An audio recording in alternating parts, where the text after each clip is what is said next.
Right, everyone. Oh my God, I was just laughing because Chris was checking in. He said, Dan, are you okay? You look stressed. You look like you're in another world. And I said, you know what? I'm overwhelmed. I really am. I'm overwhelmed with joy because of what I can see. And we started, who was at the very first one of these master classes? Yeah? We had about 200 of us. And you know when they get the round tables out to make it look a bit bigger and busier. And it's lovely because today we stand here together. And while we laugh and we've all got different organizations, or is our organization here? And I said in the last masterclass, everyone in here is in our organizations. We thought, Foxy, where are we going to go with this? We need big vision, okay? So what we're going to do, and I can see it, I know, I can see it, guys, because this is going to multiply again, but we've got responsibility. We need to stick together and do it right, and that's what we're going to teach you over the weekend. So this is where we're going. We're going to fill an arena with 10,000. God, look at the state of us now. It's out of control. But anyway, we might as well keep going, okay? We're having fun, aren't we? Yeah? Right, okay. So, for anyone who doesn't know us, I'm just going to pass you over to my wonderful wife, Claire. She introduced me to Herbalife. I was such a great student, not. So we'll just tell you a little bit about ourselves. Is that okay, guys? Okay, so today in our section, me and Dan are really excited because we're actually going to give you an overview of how have we ended up here, okay? And we're going to help set the scene for the weekend. But to open it up, we're just going to go back a little bit. So, you know, Dan mentioned that it was me who got involved in Herbalife first. My background was in personal training and health club management. And 12 years ago, I was 7 months pregnant with our first son, Joseph. I was working as a health club manager, doing around 70 hours a week. So I was doing management of the day. On my lunchtime, evenings and weekends, I was also doing personal training. And I actually really loved it. I really loved it. I've always been passionate about helping people. But I did realise with personal training that my business, I was capped with time, okay? There's only 24 hours in the day. Once the diary was full, then you would run out of obviously increasing your income and the amount of people that you could help. And I'd gone into management not because I really wanted to be a manager, yeah? I'd gone into it because I'd come to a bit of a crossroads in my life where I'd had my home repossessed 2 years earlier, just before meeting Dan. And if I'm honest, do you know what? It's quite... It's normally him who cries, it's him. Come on, girl, pull it together, you're fine, you're fine. But, come on! Yeah.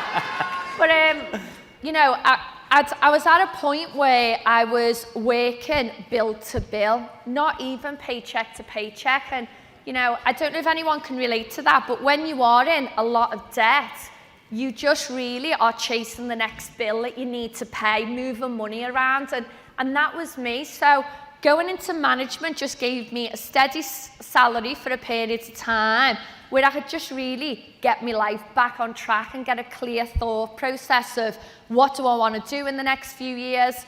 And that was when Herbalife showed up. And I was actually working with a really good friend. It was a guy called Jez. He was a strength and conditioning coach. Amazing guy. We were really good friends. And he'd started doing this thing called Herbalife. And as clients, as a personal trainer, were getting insane results. He was looking like mighty energized. That's the only way I can explain it. And people were noticing. And he said to me 6 times, Foxy, because he knew my financial situation, would you be interested in joining my team and earning a bit of money? And if I'm honest, you know, when you're in debt, you just can't think straight. Okay, well, that was me. I was working 70 hours. I was about to be a brand new mum. And I really wanted to punch him. I said this last night because every time he asked me, I would get frustrated, wouldn't I, Dan? Because I just thought, stop asking me, you know, I'm just trying to survive. And then he changed what he said. And he said, Foxy, can I practice a free wellness evaluation on you? Will you be my guinea pig? And you know what you do for your friends? You say yes. And that was really like a sliding door moment where everything changed for me, because I sat in that wellness evaluation and I seen the Herbalife philosophy, the distributor difference, the fact the products were backed by science, and I needed more energy. I was skipping breakfast. I was really passionate about helping people, and that gave me the confidence to start as a customer. I very quickly, energy went through the roof. I thought, wow, this is amazing. That I then wanted some discounts, so I watched an opportunity meeting, got an account, and then I got in touch with Jez's upline. And this is what I love about Herbalife. If you find your upline maybe doesn't have the experience to help you, what's amazing is you go to the next person, and there's a never-ending line of people who can reach out and help you to grow and develop. And I reached out to our next upline. There was a guy called Wayne Bullock. There he is. And I was like, Wayne, what about this? What about that? What about this? What about that? And I think Wayne was just demented and was like, Foxy, I've only been in Herbalife 6 weeks. You know, I wanted to know everything yesterday. And what was amazing was Wayne said, you need to just go above me to my mentor. It's a guy called Nick Jarvis. And I remember speaking on the phone to Nick, and I rang him, and Nick was asking me all these questions. I'm not going to do a Nick impersonation. He goes, Can't be worse than Georgian yes. Scouse accent. I know, Jordan, that was a terrible Scouse accent. So I remember being on the phone to Nick and saying to Nick, you know, I really want to earn some extra income. I love the products. What do I do next? Can you show me how? And, you know, Nick asked me loads of questions, which Debbie Ashcroft is going to cover tomorrow in trainee activation. And when he asked me the questions and he found out what I wanted, he then said to me, are you serious? And I was like, of course I'm serious. Rubbing my belly, 7 months. And he said, okay, if you're serious, you need to go to the event to learn. Does that make sense? And I was like, yeah, no problem. Where's the event? And he goes, Barcelona. And I thought, is he messing? I've just told him I'm in £30,000 worth of debt. I'm 7 months pregnant. My husband is not really engaged yet. How am I going to get to Barcelona? And all these thoughts were going through my head. And then Nick goes, but Claire, you said you were serious. And you know when you just go, and I said, okay, I'll be there. And, you know, I went to that event. It was Extravaganza 2011 in Barcelona. Me and Wayne went. I was 7 months pregnant. I sat at the very back of arena where 18,000 people, all absolutely wired on Thermo T and liftoff. And you know what? I didn't really get it, but I felt it. I heard the stories. I seen how people had changed their life. And I just thought, I'm not the brightest. In school, I'm a terrible speller. If you see the slides and the spelling mistakes, it's my fault. So can you all just give me some slack? Yeah? But I'm not the best speller. I'm not the best with numbers. I was always like the lower end of the sets in school. But here's what I know I am. I'm hardworking. I'm teachable. I don't give up easy. So show me what to do when I'm in.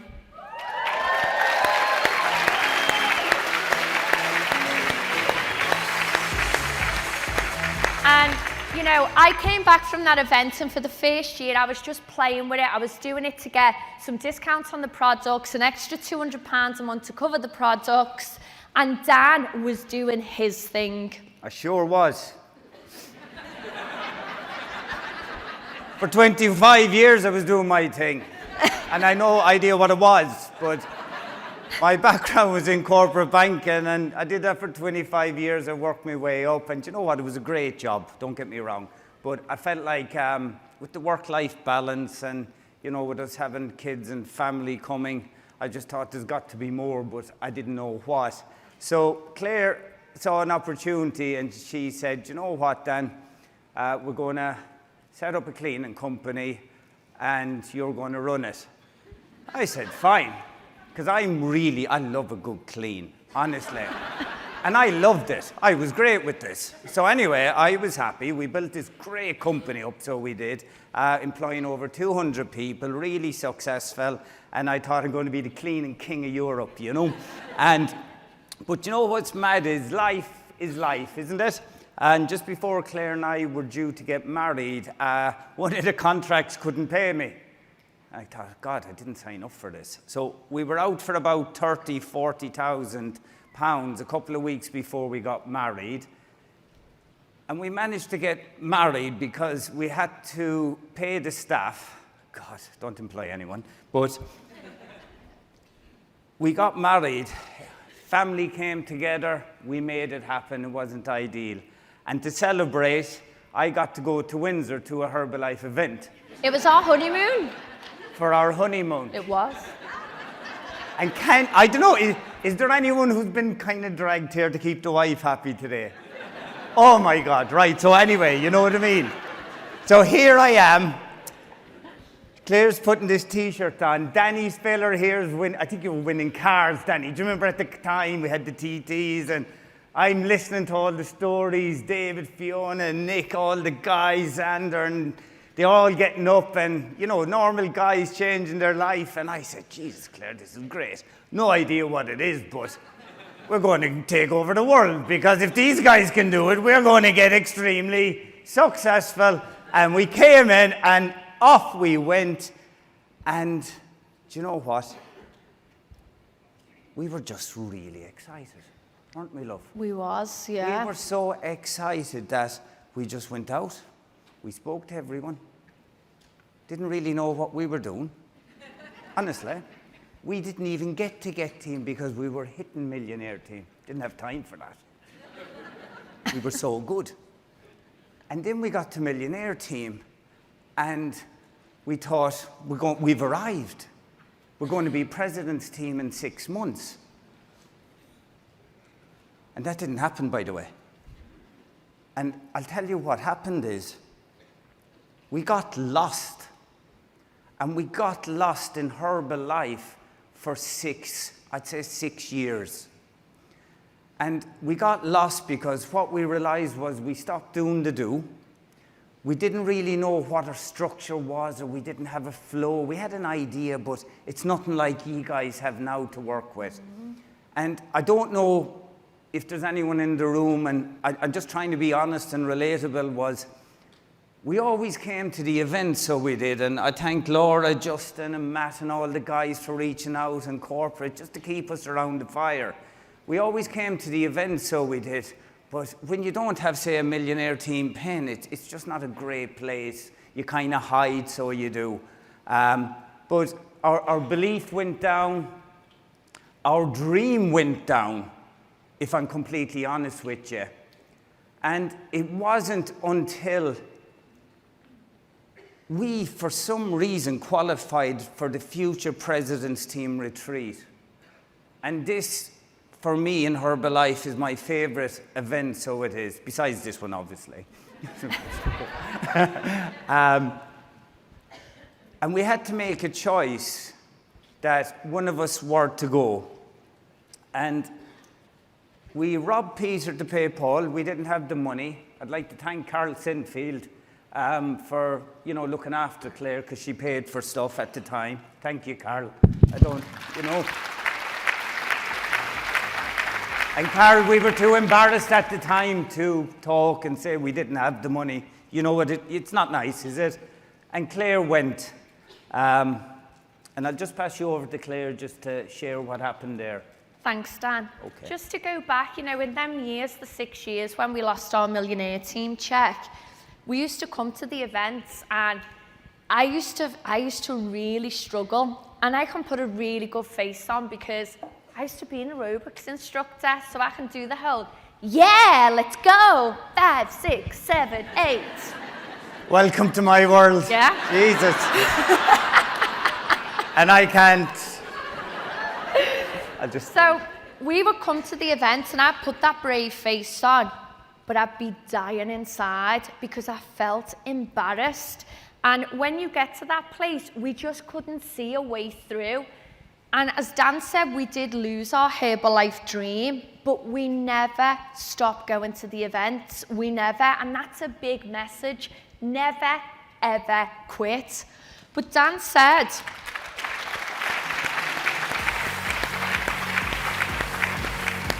we qualified for Future Pres Team Retreat, and that was a big deal for us. And we went, and you know, Carol really looked after us. And I can't look at you, Carol, because you make me cry.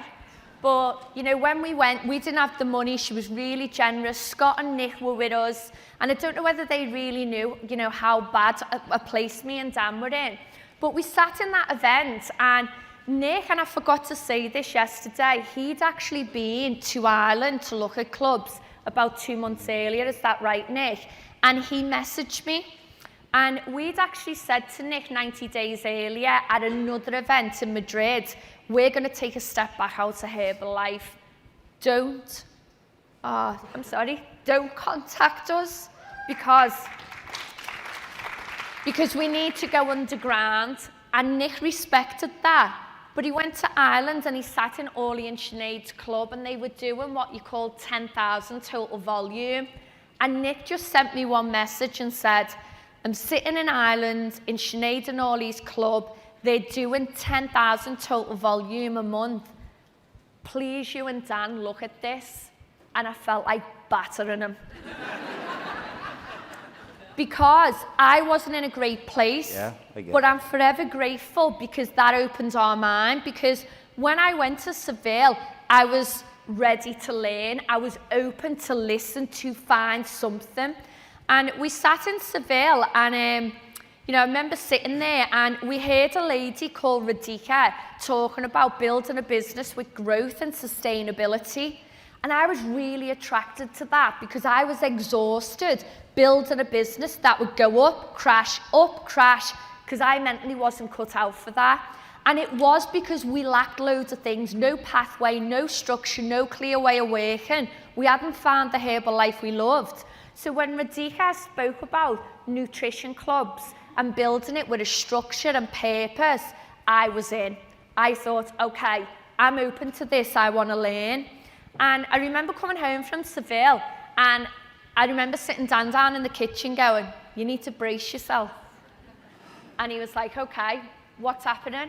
And I said, I'm going to Ireland, we're going to open a nutrition club. And he was like, as if.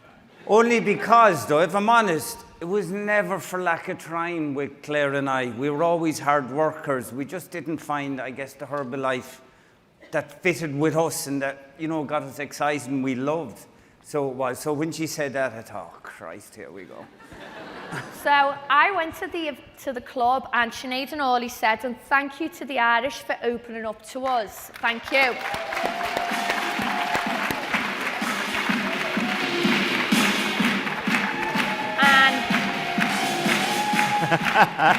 And I remember Ollie saying to me, like, if you've ever met Ollie, she's going to be on today. She's really softly spoken. She's like an angelic angel. Is that the word?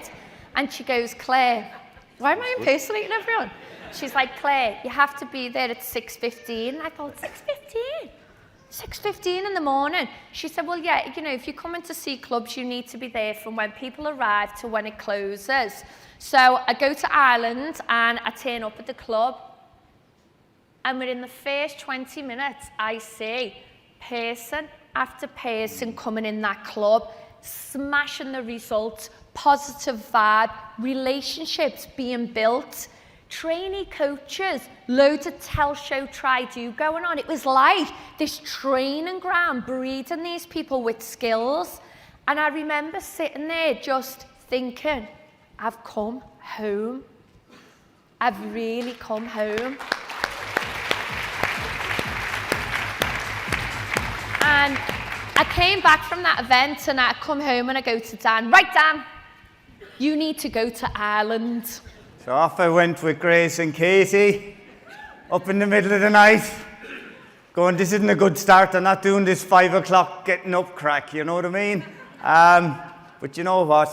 We went to Ireland, and I think we all got excited and we all could see maybe something, possibility. And as I said, thank you to all the guys for welcoming us. And you know, it's lovely to return the favour with all this for you guys. It's such a pleasure, so it is. So, it's fine. So, believe it or not, all jokes aside, when I was in banking and Claire was in, you know, managing gyms, we were in a corporate background. We knew structures, we knew, you know what I mean, what to do, business. We knew business, but we never put that skill into our Herbalife business.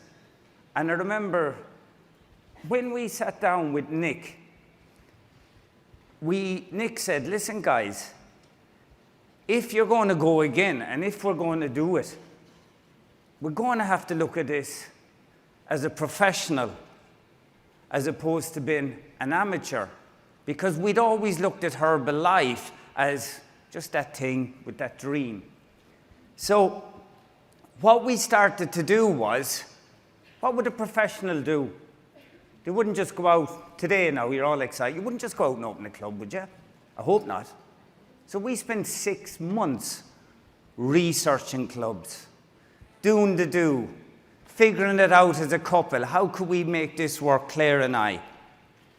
But most important of all, we had to raise our standards. So we did. And this is so important. For 6 months, we did all our research. And when Dan says raise our standards, we turned our shoulds into musts. We had to level up in everything that we did.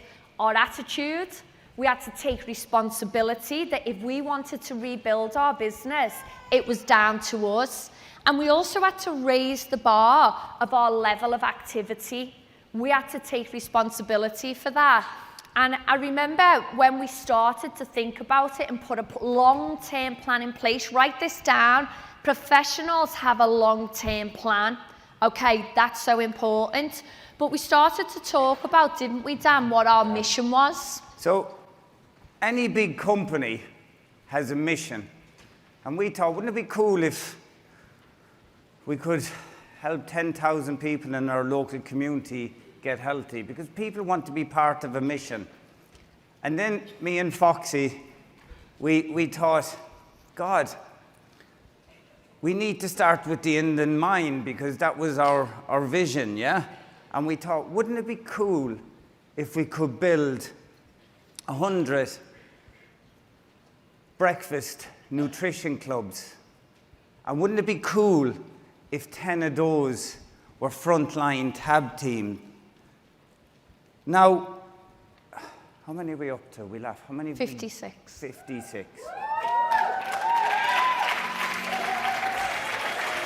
So we're on our way, but it's a 10-year plan. Do you understand?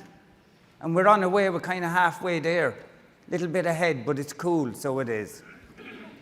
And we started to get clear on what type of nutrition club we were, because for us, we wanted to duplicate. And over them 6 months, our identity started to form about what type of club we were. The clarity came through. And one of the things that we had to keep going back to was, what were we attracted to about the breakfast budget clubs? And when we first started out, we started to create a checklist of what the blueprint model looked like. What were the opening hours of the club? But most importantly, we were skint. We had no money. We had no little nest egg to cover the rent or to cover the startup cost. So the money that we did get together, we had to sort of make that work, and the birth of budget clubs was created.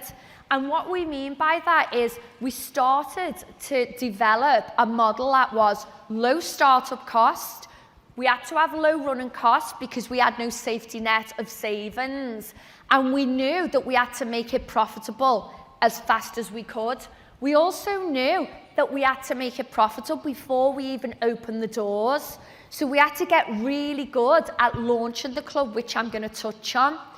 The other thing as well is start with the end in mind. We always knew that the big goal for us personally was to open 100 clubs. And with that in mind, from day one and after speaking to Nick, we made that first club an academy. Write that down.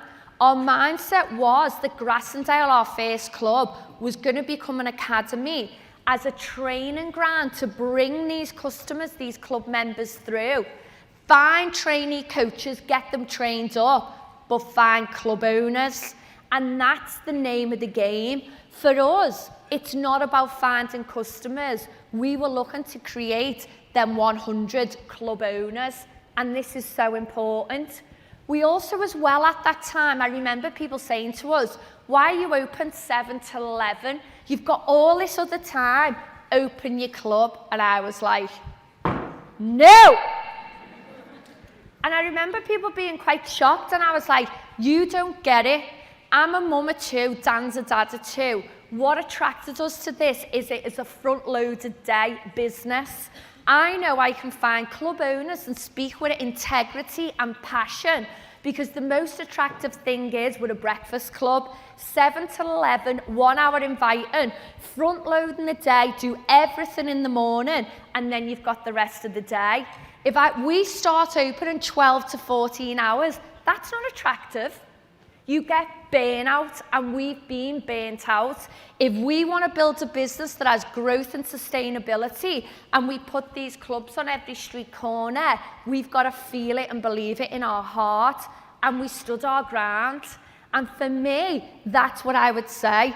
Duplication is key. We are breakfast clubs, not the all-day club.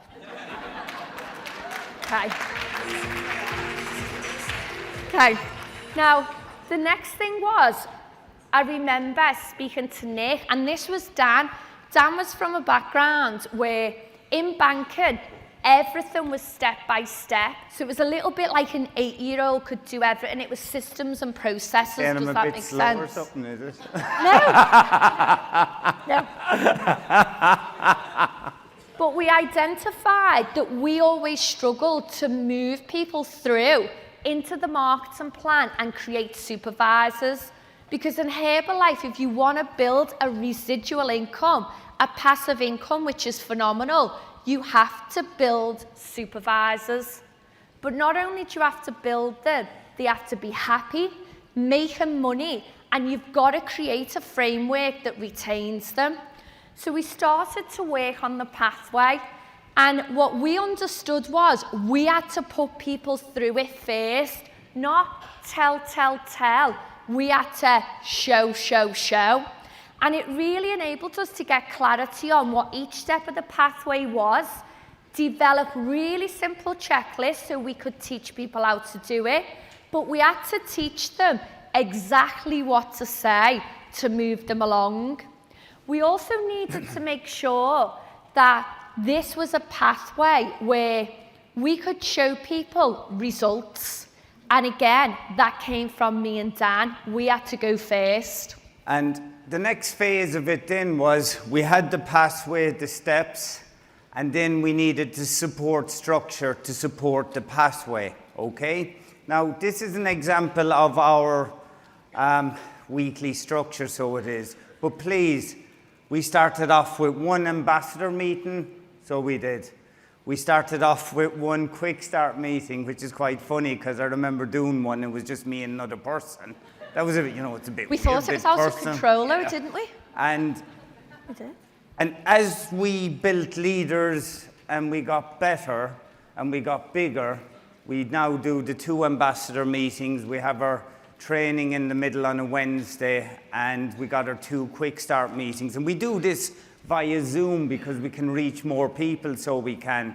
And it's gone from 1 person on a quick start now to about 70, and that's twice a week. So you can see what's possible, so it is. Yeah. And yeah, thank you, Dan. And this was the biggest breakthrough for me and Dan.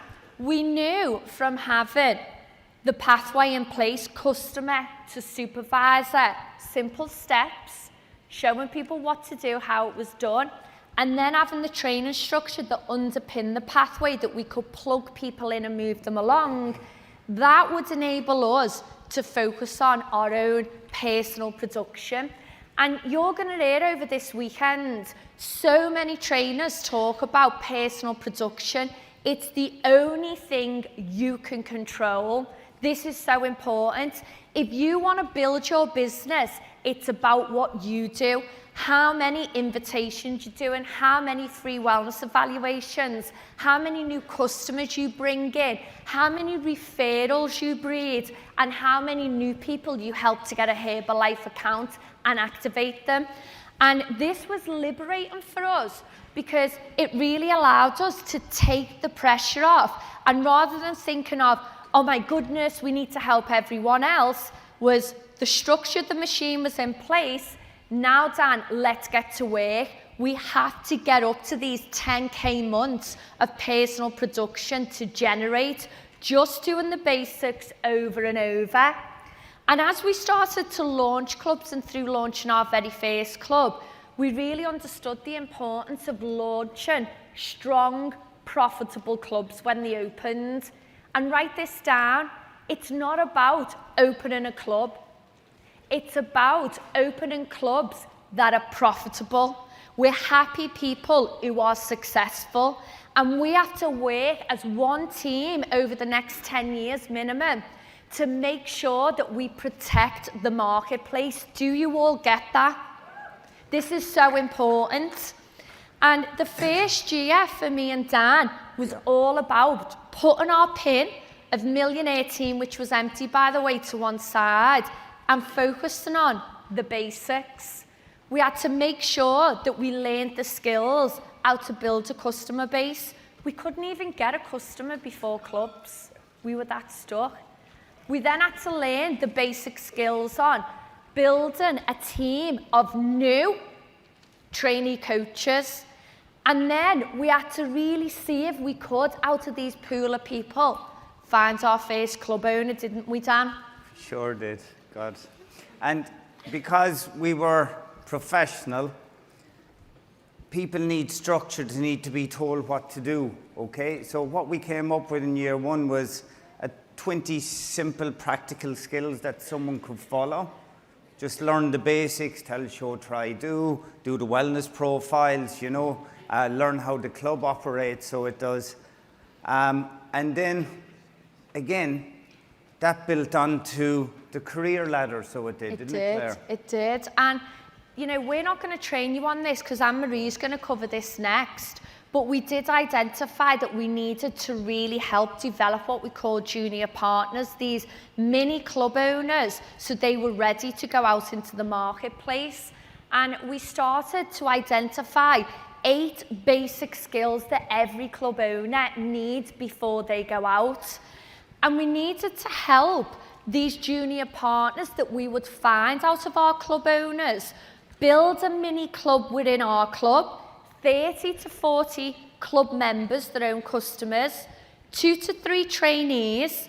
So when they were ready to graduate out of our club, they could pick their business up, move into their own location and open in profit.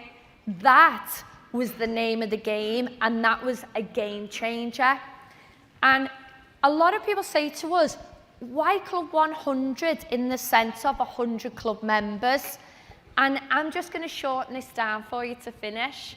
We identified we wanted to build an organisation of professional club owners, but the income had to be attractive. It also had to be an income that matched what some people out there in the marketplace were earning. And for us, it was a global expansion team check. Active World Team is a starting point for them, but we had to help them develop a global expansion team income because that would retain them, but always with the view in mind of duplication. This was so important. And a Club 100 club is made up of, to keep it simple, find 3 people who want to be junior partners, help them get to what we call active supervisor. If you're new, don't worry about this, but find maybe 9 trainees who want to make a difference and help people. And then we started to map out the Herbalife marketing plan, and Nick helped us with this to go, what if we could show people each level of the marketing plan, how to construct a club and duplicate that to move up, and that gave people clarity and vision. And this is what happens. These are our heroes. These are some of the gang. You meet amazing people. They duplicate. Claire touched on it there. 56 clubs. These are just some of the guys. We're so grateful to each and every one of you. We're so proud of you. This is just, I guess, our personal production, as Claire said. It comes down to you. And as Claire, from not being able to get the customer to, I always say I'm trying to keep up with the kids now. It's all 10 to 20,000 in our organisation, so I'm hanging on for my dear life. I feel like such a loser. I'm only joking, sorry. And this is just showing, when you have all that in place and you let go and focus on just finding that 3 to 5 new people a week, and you provide world-class customer service, and you understand it's a long-term plan, the machine starts to build momentum. So these are our top tips for you going into this event and for the future. Number 1, start with the end in mind. Look for club owners, but there's a place for everyone in clubs, remember that. Number 2, have a clear vision of what you're going to create. Where do you want to be on the Herbalife marketing plan? But you've got to commit to 2 years learning. You've got to be all in. Are you all in? Yes. Okay, let's try that one more time. Clubbers, are you all in? Yeah. And as Dan said, take responsibility. Do not build your business on hope. Do not build your business on relying on someone else to create your future for your family and kids. Personal responsibility comes down to your personal production. And last thing is, follow the pathway. Don't get cheeky, chappy, skipping a step, hop, skip and a jump. If you want to create a machine that builds profitable supervisors, successful club owners, leave your ego to one side. We had to do that. Enjoy the learnings. And we just want to say, from me and Dan, Just want to say, next slide, Claire. Thank you to Wayno and Nick. Thank you for believing in us and for everything you do. Thank you, guys.